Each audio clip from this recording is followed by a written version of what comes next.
Hello दोस्तों, आप देख रहे हैं टाटा 24 हरीश के साथ। और आज मैं लेकर चलता हूं आपको रहस्यमय दुनिया की ओर। तब तक अगर आप हमारे चैनल पर नए हैं तो हमारे चैनल को सब्सक्राइब अवश्य करें और कमेंट में हमको ज़रूर बताएं कि हमारी कहानी आपको कैसी लगी। तो बिना देरी किए शुरू करते हैं हमारी आज की नई कहानी, जो हमारे साथ अपनी आप बीती अरविंद जी ने शेयर की थी। कहीं मैंने सुना था कि आत्मा होती है और वह अपने आसपास मौजूद हो सकती है। दोस्तों, ये बात लगभग 17 साल पुरानी है। हम राजगढ़ गांव में रहने के लिए आए थे। ऐसे में यहाँ एक किराए के मकान में रहने वाले थे। पिताजी की नौकरी के लिए हमें हमेशा नई नई जगहों पर जाकर रहने का मौका मिला। मेरे पिताजी शिक्षा विभाग में कार्यरत थे। नए गांव और हमेशा नए लोगों से मिलने का मौका मिलता था। ये गांव भी बहुत बड़ा नहीं था। बीच में गांव और गांव के चारों ओर खेत थे। गांव हाईवे के कुछ 4 मील दूर था। यहाँ के सभी लोग किसानी ही किया करते थे। यहाँ एक स्कूल था जिसमें मैंने दाखिला लिया। ये स्कूल गांव के बाहर था। यह भी खेतों के बीच में ही था। हम जब से इस गांव में रहने आए थे तब से ही भूतों के बारे में बातें हमेशा से सुनी हैं, पर कभी देखा नहीं थी, इसलिए हम भी उसको मजाक में सुन लेते थे। अब ठंड चालू हो गई थी। छोटा गांव होने की वजह से लोग जल्दी ही खा पी कर सो जाते थे। कुछ लोग रात को आग जलाकर रखते थे ताकि घर में गर्मी रह सके। वैसे उस वक्त स्मार्टफोन नहीं थे और न ही इंटरनेट था। लोगों के पास टीवी के अलावा कोई दूसरा साधन नहीं था जिससे मनोरंजन हो सके। वो अमावस की रात थी। हम भी जल्दी खा के सोने जा रहे थे, तभी बाहर से शोर सुनाई दिया। लोग खेतों की तरफ भागने लगे। हम भी पीछे गए। तभी हमारा घर मालिक आया और बोला, बाबू, कोई गहरा संकट आने वाला है। पिताजी बोले, क्यों, क्या हुआ वहाँ? घर मालिक बोला, बाबू, तुम पढ़े लिखे हो, नहीं समझ पाओगे, विश्वास नहीं होगा तुम्हें। तभी वहाँ किशन आया। किशन घर मालिक के खेतों पे काम करता था। वह आके बोला, पुजारी जी ने सपने में कुछ देखा और वह सारे गांव के चक्कर लगा रहा है। सारे गांव को मंत्रों से बांध दिया है उसने। यह सब सुनकर मेरी तो नींद उड़ गई थी कि क्या ऐसे भी कुछ होता है। मतलब गांव को मंत्रों से बांधना सुनने में अजीब लगता है ना, लेकिन बाहर आकर देखा तो न मानते हुए भी यकीन करना पड़ा। देखा कि दूर खेतों में जल्दी आग जा रही है। सब लोग डरे हुए थे, न जाने कल क्या होने वाला है। हम सब वापस घर लौटकर तो आ गए, पर अब मन में एक ही सवाल था कि ऐसा क्या हुआ कि पुजारी को ऐसे करना पड़ा। सुबह सब मंदिर गए तो मैं भी गया। मंदिर के दरवाजे पर देखा कि पुजारी के पास बैठे लोग बार बार पुजारी जी से कल रात के बारे में पूछ रहे थे। पुजारी जी बार बार पूछे जाने पर एक ही बात बोल रहा था, स्कूल स्कूल स्कूल। इसका मतलब है क्या? सबका यही सवाल था।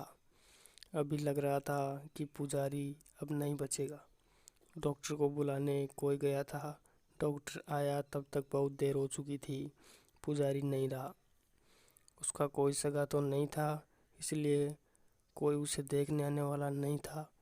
तो सबने मिलके उसका अंतिम संस्कार भी कर दिया। उसका कार्यक्रम करके सब वापस घर लौटे रहे थे, तब तक शाम हो चुकी थी। सबको एक ही सवाल खाए जा रहा था कि स्कूल का क्या मतलब था जो पुजारी बोल रहा था। ये जो पुजारी था काफ़ी ज्ञानी था। लोगों की बीमारियां जड़ी बूटी से ठीक करता था। कुछ लोगों के उन्होंने भूत भी भगाए थे, ऐसा सुना था। इसलिए पुजारी की बात सब मन पे ले रहे थे।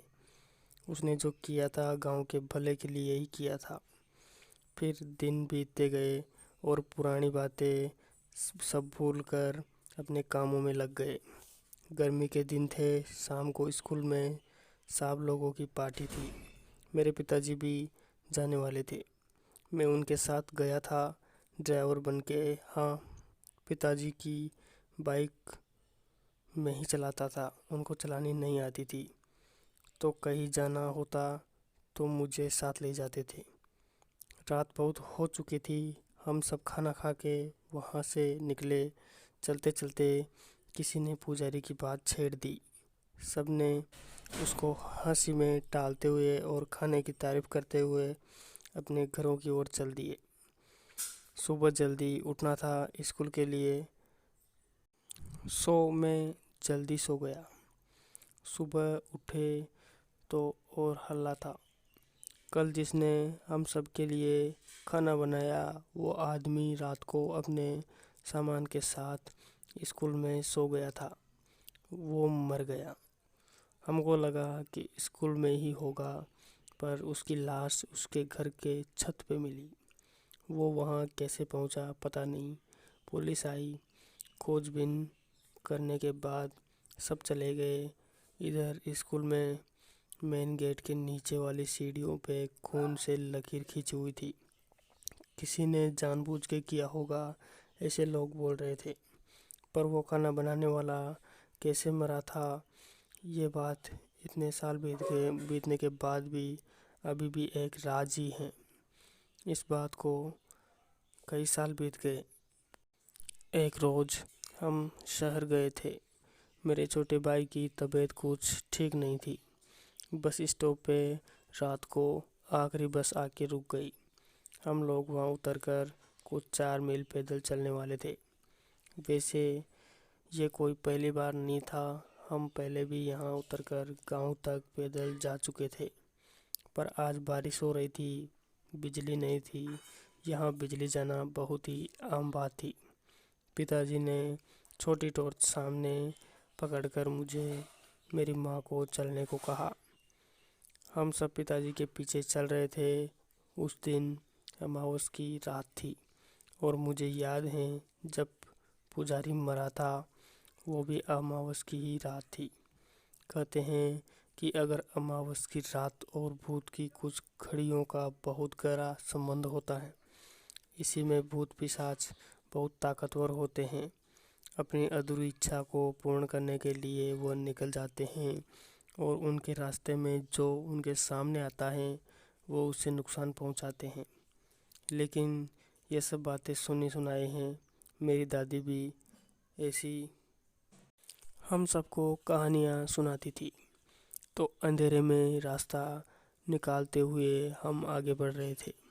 रास्ता कीचड़ से भरा हुआ था। शायद रास्ते का काम चल रहा था। स्कूल आते ही पिताजी चौंक गए। माँ ने पूछा, क्या हुआ? पिताजी धीरे से बोले, वो देख, आवाज़ मत कर। देखा कि एक सफ़ेद कपड़े में लिपटी हुई किसी की रूह थी। जमीन से ऊपर जैसे तैर रहा था वो। पैर नहीं दिख रहे थे। जैसे ही वह हमारे पास आया उसको देखते ही मेरे होश उड़ गए। उसका चेहरा इतना भयानक था कि उसे देखते ही मेरी तो सांसें अटक गई। माँ पिताजी साथ थे इसलिए शायद मैं होश में था, वरना मैं तो मर गया होता। लगा कि हम सब अब मरने वाले हैं। पिताजी माँ भगवान का नाम ले रहे थे। छोटा भाई रो रहा था और मैं भी। कुछ समझ नहीं आ रहा था। हम लोग आगे जाने की कोशिश कर रहे थे कि यहाँ से जैसे तैसे भाग जाएं, पर जा नहीं पा रहे थे। हमको जैसे बांध दिया था। वहाँ हम सब चीख रहे थे, पर उस अंधेरे में हमारी सुनने वाला कोई नहीं था। आगे जैसे मौत दिख रही थी। थोड़ी देर में हमारी चीख भी निकलना बंद हो गई। अचानक सब शांत हो गया था और बिजली आ गई। रास्ते की बत्तियां जल चुकी थी। फिर हम सब की जान में जान आई। शायद भगवान ने हमारी सुन ली थी। वैसे ही वो आत्मा स्कूल की तरफ चली गई। हमने भगवान का शुक्रिया किया और वहाँ से गांव की तरफ चल दिए। गांव में पहुँचते ही सारी हकीकत घर मालिक को बताई।